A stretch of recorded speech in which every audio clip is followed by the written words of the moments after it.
Hello friends, मेरे साथ है डॉक्टर कार्तिक अग्रवाल। और उन्होंने स्कोर किया है एक डबल सेंचुरी इस बार 206 एफएमजी एग्जाम में। डॉक्टर कार्तिक अग्रवाल, सबसे पहले तो heartiest congratulations you, your parents, family. मतलब मजा आ गया रिजल्ट देख के। Thank you sir. सर मुझे पढ़ने में मजा आया आपके साथ। क्या पूरी बात है सेरेमनी के साथ पढ़ने में बहुत मजा आया। यार, लेकिन मेरे को ना एक बड़ी कंफ्यूजन हो रही है। मेरी वो कंफ्यूजन दूर करो।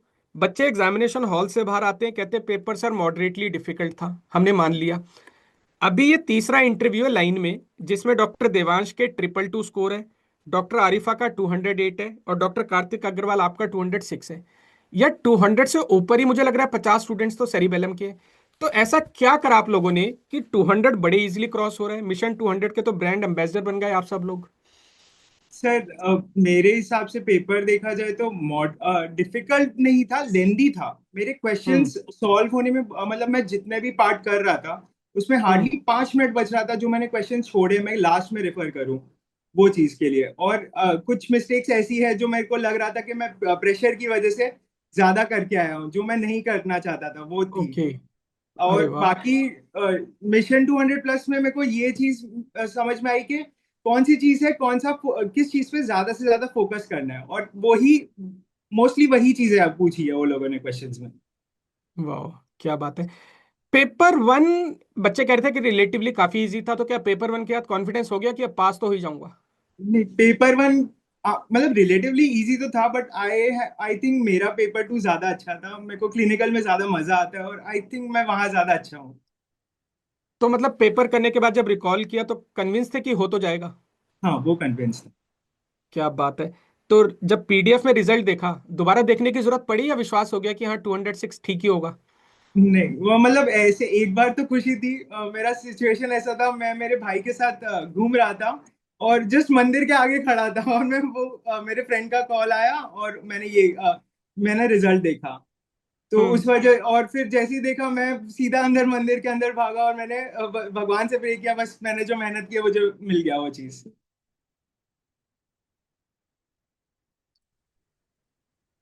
आई थिंक कुछ ब्रेक हो रहा था, लास्ट वाली लाइन दोबारा बोलो। कि जब आप मंदिर के बाहर खड़े थे, रिजल्ट आया आपका? हाँ, मंदिर के बाहर खड़ा था, रिजल्ट आया, रिजल्ट देखा और मैं सीधा मंदिर के अंदर भागा, भगवान के आगे हाथ जोड़ा, बोला मैंने जितनी मेहनत करी उतना मुझे मिल गया। हाथ जोड़ना सिर्फ भगवान के आगे ही नहीं है, पेरेंट्स के आगे भी है। पेरेंट्स के बिना आप यहाँ तक नहीं पहुंच सकते, याद रखना आपको, नहीं, डॉक्टर कार्तिक अग्रवाल। सही राइट। बात है सर। तो ऐसा आपने क्या किया लास्ट 6 मंथ्स में कि प्रिपरेशन के बाद कॉन्फिडेंस भी आ गया, एग्जाम देने के बाद भी समझ में आ गया, और 206 भी आ गए? लेट सर नाइट सेशंस कर चलते थे मिशन के, सारे कर पाए थे उनको? हाँ, मैं सारे लेट नाइट पीवाईक्यूज रोज करता था। मे बी हम्म। अगर उस टाइम पे नहीं हुआ है तो सुबह उठ के तो डेफिनेटली वो कर लेता था मैं। और और मिशन लैब वन में हम नॉन स्टॉप लाइव क्लासेस करते हैं डेली। हम्म 5, 5:30 शुरू होकर रात को 12 बजे तक जाती हैं। उनको कर हम्म, पाते थे सारी क्लासेस को? हाँ, मैं कर पाता था। मुझे वो ज्यादा एंगेजिंग लगता था कि मैं बैठ पा रहा हूँ इतना। अगर वो 7-8 घंटे बैठूं तो मैं इजीली बैठ पा रहा था, rather देन के नेक्स्ट दिन सुबह उठ के मैं वो देखूं, वो मुझसे नहीं हो पाता था। नहीं, उल्टा इनफैक्ट ज्यादा एंगेजिंग था। टीचर्स के साथ मैं चैट पे भी हूँ, मैं बात कर पा रहा हूँ, वो ज्यादा एंगेजिंग लगता था मुझे। बिल्कुल सही डॉक्टर कार्तिक अग्रवाल। इनफैक्ट जब हमने मिशन लाइव क्लासेस लॉन्च की थी ना, उसका पर्पस यही था। हम खुद भी डॉक्टर्स या मेडिकल स्टूडेंट रहे हैं। आप मुझे बोलोगे ना कि ऐप के साथ बैठ जाओ 2 घंटे, शायद मेरे लिए मुश्किल हो जाएगा रिकॉर्डेड हाँ लेक्चर देखना। लेकिन लाइव में मेरे सामने टीचर होगा तो मैं कितने ही घंटे उनके साथ बैठ के कर पाऊंगा। तो आई थिंक वो हाँ वाला आइडिया मुझे लगता है हमारा काफी सक्सेसफुल रहा। क्वेश्चंस कैसे करे आपने? ईएनडीज, GT, mock, late night PYQ, कहाँ पे ज्यादा फोकस किया? सर, मेरा ज्यादा फोकस ईएनडीज ज्यादा अच्छे से। ईएनडीज क्योंकि करने से पहले मैं एक सब्जेक्ट खत्म हो रहा था, मैं एक तो उसी हम्म। दिन रिवाइज कर रहा था। नेक्स्ट हम्म। दिन खत्म होने के बाद मतलब सब्जेक्ट खत्म हो गया, ईएनडी 10 बजे मोस्टली चालू होता था हम्म। सुबह। तो मैं हम्म। सुबह उठ के वो एक बार पूरा जो भी पढ़ा है सब एक बार पढ़ लेता था, फिर ईएनडी देता था। वो होने के ओके। बाद शाम को ईएनडी का डिस्कशन होता ही था मोस्टली। तो वो हम्म। ईएनडी का डिस्कशन देखता था और फिर उसके बाद वो भी क्लियर हो जाता था। तो मोस्टली ऐसे ही हुआ है। और जो मुझे लग रहा था जो मुझे नहीं आता है वो धीरे धीरे 3 बार हुआ है तो रिपीट होता गया और मुझे याद रहने लग गई चीजें। इस वाह। पीएसएम में तो ऐसा ही हुआ है। पीएसएम में बहुत सारी चीजें हैं जो याद नहीं रहती थी सारे।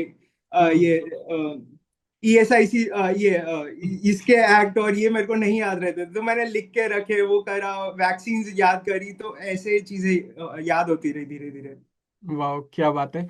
ग्रैंड टेस्ट मॉक का स्टूडेंट की प्रिपरेशन में कितना रोल होता है? सर ग्रैंड टेस्ट मैं तो वो मैंने स्टार्ट कर दिया था देना, एक्चुअली मैंने मेरे 6th ईयर में ही देना चालू कर दिया था ग्रैंड टेस्ट। ओके वो वाह। जरूरी है क्योंकि मुझे लगता था कि मुझे पता होना चाहिए मैं किधर स्टैंड कर रहा हूँ। धीरे हम्म। धीरे मैंने प्रोग्रेस किया। मैं जब इंडिया आया, मैंने फर्स्ट टाइम ग्रैंड टेस्ट दिया था, तब मेरा स्कोर 160 था। और वहां से बढ़ बढ़ के लास्ट ग्रैंड टेस्ट दिया तब मेरा स्कोर 220 था। और फिर हम्म। उसी वो था, मुझे मालूम था कि मेरा जो इसी रेंज में मार्क्स आना है, वो मुझे पता था। वाह that's great, that's great. Marathon live session attend कर पाए थे? हाँ सर, वो जरूरी लग रहा था कि मुझे लास्ट के दिनों में खुद से पढ़ने नहीं हो रहा था। और मैं ओके। मैराथन देख रहा था, तो ये था कि मैं सुबह से बैठ रहा हूँ, रात तक मैं पढ़े जा रहा हूँ, लगातार पढ़ रहा हूँ। एटलीस्ट मेरे दिमाग में वो चीजें वही चीजें वापस से आ रही है। और इसलिए हम्म। मुझे ये लग रहा था कि ठीक है, ये मेरा काम कर रहा है, पेपर सर्किट काम कर रहा है मेरा। वाह that's great, that's great. Doctor Kartik, अगर मैं एक फॉरेन मेडिकल ग्रेजुएट स्टूडेंट हूँ, उस वक्त अपनी ग्रेजुएशन कर रहा हूँ, क्या मैं वेट करूं कि मैं 5th 6th ईयर तक पहुंचूं तब स्टार्टिंग करूं, या इंडिया वापस आने के बाद करूं, या थोड़ा और पहले स्टार्ट कर दूं प्रिपरेशन? सर मैं तो यही बोलूंगा कि पढ़ते रहना चाहिए, जब भी पढ़े, बट स्टार्ट हमेशा 5th या 6th ईयर में करना चाहिए। क्योंकि क्लिनिकल पार्ट है, क्लिनिकल वहां पे जितना भी हो रहा है, एटलीस्ट थोड़ा बहुत भी समझ में आएगा, उसके ऊपर एक बेस ही बनेगा। यहाँ हम्म। वहां से थोड़ा बेस बना के आया है, यहाँ पे आके पढ़ेंगे तो और ज्यादा बनेगा। अरे वाह तो क्या वो बात है। चीजें चीजें क्लियर ज्यादा होती रहेगी धीरे धीरे। वाह दैट्स ग्रेट, दैट्स ग्रेट। आगे कोई करियर ऑप्शन के तौर पे ब्रांच अभी आइडेंटिफाई किए? सर ऐसे समझ में तो नहीं है। आई थिंक मुझे मेडिसिन बहुत पसंद है, तो मैं मेडिसिन लूंगा। मैं मेडिसिन के लिए प्रिपेयर करना चाहूंगा, बस मुझे वो चाहिए। क्या बात है, फिर प्राइवेट प्रैक्टिस बाद में मुंबई में करोगे जहां भी रहते हो, या राजस्थान करोगे वापस जाके? नहीं नहीं सर, मैं मुंबई में ही रहता हूँ, यहीं करूँ, यहीं अच्छा, मिलेगा तो यहीं करूंगा। यही करोगे। ओके ग्रेट, हाँ। Great, great. डॉक्टर कार्तिक, आपसे बात करके काफी अच्छा लगा। मैं इंटरव्यू से पहले आपके पेरेंट्स से मिला, वो और भी अच्छा लगा। तो दोबारा आपको दिल से शुभकामनाएं, बधाई, उससे ज्यादा डबल बधाई, डबल शुभकामनाएं आपके पेरेंट्स को। और आगे तरक्की करते रहो, मेहनत करते रहो, जुड़े रहो टीचर्स से। टीचर्स, फैमिली हमेशा नंबर 1 है। पेरेंट्स कभी आपको मिसगाइड नहीं करते। नंबर 2, टीचर्स कभी आपको मिसगाइड नहीं करते। फिर आपके फ्रेंड्स हैं। तो सबसे कनेक्ट बनाए रखो। सेरिबेल हम में भी जरूर आना, ताकि हम सब एक दूसरे से मिल सकें और उस पार्टी को पूरी लाइफ याद रखेंगे फिर। हम्म। ठीक है, टेक केयर, मेहनत करते रहो। Thank you sir. Okay, bye bye. Bye.